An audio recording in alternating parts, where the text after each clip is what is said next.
Hello friends, നമുക്കിന്ന് രുചികരമായിട്ടുള്ള ഒരു കടലപ്രഥമൻ ഉണ്ടാക്കാം. ചൂടായ ഉരുളിയിലേക്ക് 1/2 ലിറ്റർ പാൽ ഒഴിച്ചു കൊടുക്കാം. 250 കടലയാണ് എടുത്തേക്കുന്ന. നല്ല കഴുകി വേവിച്ച് മിക്സിയിലിട്ട് അടിച്ച കടലയാണ്. അപ്പൊ അത് ചേർത്ത് കൊടുക്കാം.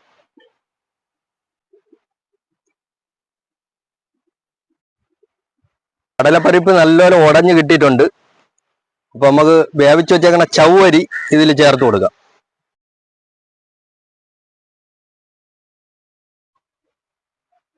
ഇനി നമുക്ക് ശർക്കര ഉരുക്കി ഇത് ചേർത്ത് കൊടുക്കാം.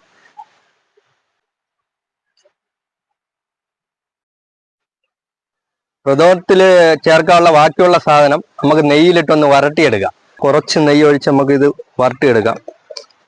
തേങ്ങ ചെറുതായിട്ട് അരിഞ്ഞത് ഇട്ട് കൊടുക്കാം. തേങ്ങ നല്ലപോലെ മൂത്ത്, അപ്പൊ നമുക്ക് കപ്പലിന്റെ ഇട്ട് ചേർത്ത് കൊടുക്കാം.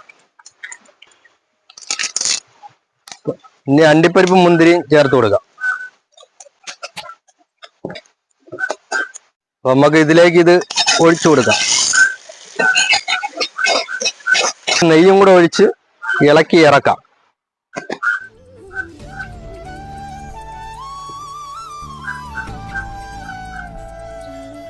നമ്മളെ കടലപ്രഥമൻ റെഡി ആയിട്ടുണ്ട്. ഈ വീഡിയോ ഇഷ്ടപ്പെട്ടിട്ടുണ്ടെങ്കിൽ ലൈക്ക് ചെയ്യുക, സപ്പോർട്ട് ചെയ്യുക, സബ്സ്ക്രൈബ് ചെയ്യുക. എല്ലാവർക്കും എൻ്റെ ഹൃദയം നിറഞ്ഞ ഓണാശംസകൾ. അടുത്ത ഒരു നല്ലൊരു വീഡിയോയുമായി കാണാം.